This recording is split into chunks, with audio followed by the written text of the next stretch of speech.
ഇപ്പോൾ സാമ്പത്തിക വിദഗ്ധ ശ്രീമതി മേരി ജോർജ് കൂടെ നമ്മോടൊപ്പം ചേരുന്നുണ്ട്. ശ്രീമതി മേരി ജോർജ്, ഒരു ഇടവേളയ്ക്ക് ശേഷമാണ് സംസ്ഥാനത്ത് സ്വർണ്ണവിലയിൽ ഒരു വർധനവുണ്ടാകുന്നത്. മുൻപ് സ്വർണ്ണവില കുറഞ്ഞു വന്നപ്പോൾ ആളുകളൊക്കെ പ്രതീക്ഷിച്ചത് ഇനിയും കുറയുമെന്നാണ്. പക്ഷേ ഇന്നലെ 90,000 കടന്ന് ഇന്നിതാ ഒറ്റയടിക്ക് 1,800 രൂപയാണ് വർദ്ധിച്ചിരിക്കുന്നത്. ഈ വർധനവിന് പിന്നിലെ കാരണം അതെന്താണ്? അതായത് ഇന്ന് രാവിലെ പത്രം എടുത്തപ്പോൾ കണ്ടത് 90,800 എന്നായിരുന്നു. പക്ഷേ ഉച്ചയായപ്പോഴേക്കും കേൾക്കുന്നു 92,600 രൂപയിലേക്ക് ഉയർന്നിരിക്കുന്നു. അതുപോലെ തന്നെ അതായത് സ്വർണത്തിന്റെ വില ഉയരുന്നു. സ്വർണത്തിന്റെ വില മാത്രമല്ല ഇപ്പോൾ ഉയർന്നിരിക്കുന്നത്, ഓഹരി വിപണിയിലും ഒരു ഉണർവ് ഉണ്ടായിരിക്കുന്നു. എന്തുകൊണ്ടാണ് ഈ ഉണർവ് ഉണ്ടായത്? യഥാർത്ഥത്തിൽ ഈ ഉണർവ് ഉണ്ടാകാൻ കാരണം ട്രംപിന്റെ വമ്പൻ നാട്യവും പുള്ളിയുടെ എന്താ പറയുക നയങ്ങളുമാണ്. കാരണം ട്രംപ് ഇപ്പോ അമേരിക്കയിൽ അനൗൺസ് ചെയ്തിരിക്കുക, അതായത് ഏകദേശം അവിടെ ഷട്ട് ഡൗൺ ആയിരുന്നല്ലോ, ആ ഷട്ട് ഡൗൺ ഏകദേശം നിൽക്കാറായിരിക്കുന്നു, അതായത് നിർത്താറായിരിക്കുന്നു. എന്നിട്ട് അദ്ദേഹം പറഞ്ഞിരിക്കുന്നു, ഞാന് തീരുവ ചുമത്തി, അതായത് എല്ലാ രാജ്യങ്ങളുടെയും പേരിൽ നേരെ തീരുവ ചുമത്തി സമാഹരിച്ച ലാഭം കൊണ്ട് $2,000 വീതം അമേരിക്കയിലെ സാധാരണ പൗരന്മാർക്ക്, വലിയ പണക്കാർക്കല്ല, സാധാരണ പൗരന്മാരുടെ അക്കൗണ്ടിൽ എത്തിക്കുമെന്ന്, അത്രയേറെ ലാഭം കൊയ്തു മറ്റു രാജ്യങ്ങളുടെ മേൽ ചുങ്കം ചുമത്തി. അപ്പൊ ഇനിയും ഈ വ്യാപാര യുദ്ധം കുറച്ചുകൂടി നീണ്ടുപോകും. അതിന് അറുതി വന്നിട്ടില്ല എന്ന ഒറ്റ കാരണം കൊണ്ടാണ് സ്വർണത്തിന്റെ വില പിന്നെയും മുകളിലേക്ക് പോയിക്കൊണ്ടിരിക്കുന്നത്. അതായത് ട്രംപ് പറയുന്ന മണ്ടത്തരങ്ങൾ ഒക്കെയും സ്വർണത്തിന്റെ വില ഉയർത്തത്തക്ക രീതിയിൽ, അതായത് ട്രംപ് പറയുന്ന മണ്ടത്തരങ്ങളുടെ ഉദ്ദേശം എന്താണ്? ട്രംപിന്റെ മഹത്വം, അമേരിക്കയുടെ മഹത്വം, ഇതൊക്കെയാണ്. അപ്പൊ അതിനനുസരിച്ച് ഞാൻ എല്ലാ രാജ്യങ്ങളുടെയും നേരെ ചുങ്കം ചുമത്തും. അവിടുത്തെ അമേരിക്കൻ സുപ്രീം കോടതി വരെ ഈ ട്രംപിന്റെ നയത്തെ ഇഷ്ടമില്ലാത്ത സംശയ ദൃഷ്ടികളോട് കൂടിയാണ് നോക്കുന്നത്. എന്നിട്ടും ട്രംപിന് മര്യാദ വരുന്നില്ല. അവരുടെ റിസർവ് ബാങ്കിന്റെ ജെറോം പവൽ പ്രസിഡന്റ് തന്നെ ഇദ്ദേഹത്തിന്റെ നയങ്ങൾക്ക് എതിരാണ്. ഇതൊന്നും ട്രംപിനെ മാറ്റുന്നില്ല.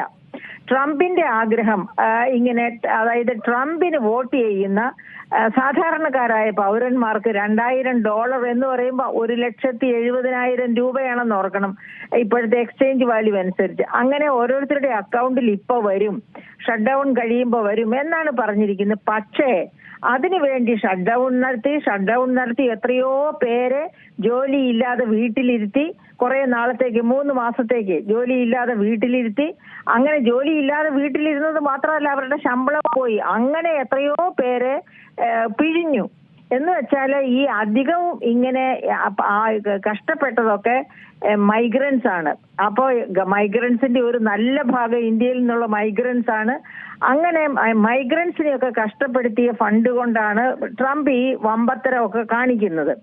അതിന്റെയൊക്കെ ഇമ്പാക്ട് എന്താണ് സ്വർണത്തിന്റെ വിലയിൽ? അതായത് അമേരിക്കൻ ഡോളറിന്റെ വിലയിലോ സ്റ്റോക്ക് മാർക്കറ്റിലെ ഇപ്പോഴത്തെ നിലയിൽപ്പിലോ ഒന്നും വിശ്വസിക്കാൻ പറ്റില്ല. സ്വർണം തന്നെ വിശ്വസിക്കാവുന്ന അസറ്റ് എന്ന ഒരു ധാരണ വീണ്ടും നിക്ഷേപകരിൽ ഉണ്ടാവുകയാണ്. നിക്ഷേപകർ എന്ന് പറയുന്ന ഞാനോ നിങ്ങളോ പോലെയുള്ള നിക്ഷേപകരല്ല, വലിയ ധനികരായ കോർപ്പറേറ്റുകളും അതുപോലെയുള്ള ധനകാര്യ സ്ഥാപനങ്ങളും, അത്തരം നിക്ഷേപകരാണ് ഈ സ്വർണത്തിൽ ഇങ്ങനെ കണ്ണുവെക്കുകയും സ്വർണത്തിലേക്ക് കോടിക്കണക്കിന് കൊണ്ടുവന്ന് നിക്ഷേപിക്കുകയും ചെയ്യുന്നത്. അങ്ങനെയാണ് സ്വർണത്തിന്റെ വില വർദ്ധിച്ചുകൊണ്ടിരിക്കുന്നത്. അപ്പൊ ഇത് തീർച്ചയായിട്ടും ഇങ്ങനെ തുടരുകയില്ല. ട്രംപിന് ഇങ്ങനെ മുന്നോട്ട് പോകാൻ പറ്റില്ല. ട്രംപ് താമസിയാതെ തന്നെ ഈ തീരുവയിലൊക്കെ ഒരു നിശ്ചയദാർഢ്യം, ഒരു രൂപം ഉണ്ടാക്കും. അതായത് ലോകം അംഗീകരിക്കുന്ന തരത്തിലുള്ള ഒരു തീരുവയിലേക്ക് ട്രംപ് എത്തിച്ചേരും. അങ്ങനെ എത്തിച്ചേരുമ്പോൾ സ്വർണത്തിന്റെ വില തീർച്ചയായിട്ടും കുറയും. നിങ്ങൾ ധൈര്യമായിട്ടിരിക്കൂ, സ്വർണത്തിന്റെ വില കുറയാതെ നിവൃത്തിയില്ല. അത് കുറയുമെന്നുള്ളതിന് സംശയമില്ല. പക്ഷേ ഈ ട്രംപിനെ പോലെയുള്ള മണ്ടന്മാർ ഇങ്ങനെ സംസാരിച്ചുകൊണ്ടിരിക്കുമ്പോൾ സ്വർണത്തിന്റെ വില കയറിയും കുറഞ്ഞും ഒക്കെ ഇരിക്കും കേട്ടോ. അല്ലാതെ അത് സ്ഥിരമായിട്ട് താഴേക്ക് തന്നെ വരുമെന്ന് പ്രതീക്ഷിക്കരുത്. എങ്കിലും ഈ 92,000 രൂപയിലൊന്നും സ്വർണത്തിന് നിൽക്കാൻ ഒക്കില്ല. അത് താഴേക്ക് വരും. അതൊരു 60,000, 70,000-നും 60,000-നും ഇടയ്ക്കുള്ള ഒരു തുകയിലേക്ക് വരും. അതുവരെ സ്വർണം വാങ്ങാൻ ആഗ്രഹിക്കുന്നവർ വെയിറ്റ് ചെയ്യുക. അഥവാ ഇഷ്ടം പോലെ പണമുള്ളവർ സ്വർണം വാങ്ങി വെക്കുക. സ്വർണം വാങ്ങി വെച്ചാലും നമുക്ക് നഷ്ടമൊന്നും വരില്ല. കള്ളൻ മോഷ്ടിച്ചുകൊണ്ട് പോകാതെ, കൈയും കാലും വെട്ടിക്കൊണ്ട് പോകാതെ ആ സ്വർണം വെക്കേണ്ടിടത്ത് സൂക്ഷിച്ച് വെച്ച് ആരും കണ്ടുപിടിക്കില്ലാത്ത തരത്തിൽ അതിനെ സൂക്ഷിച്ചു വെച്ച് നടക്കണമെന്ന് മാത്രമേ ഉള്ളൂ. അപ്പോൾ കഴിയുമെങ്കിൽ സ്വർണത്തിൽ ഇപ്പോൾ ഇൻവെസ്റ്റ് ചെയ്യാതിരിക്കുക. സ്വർണം കയ്യിലുണ്ടെങ്കിൽ ഇപ്പോൾ വിറ്റോളുക.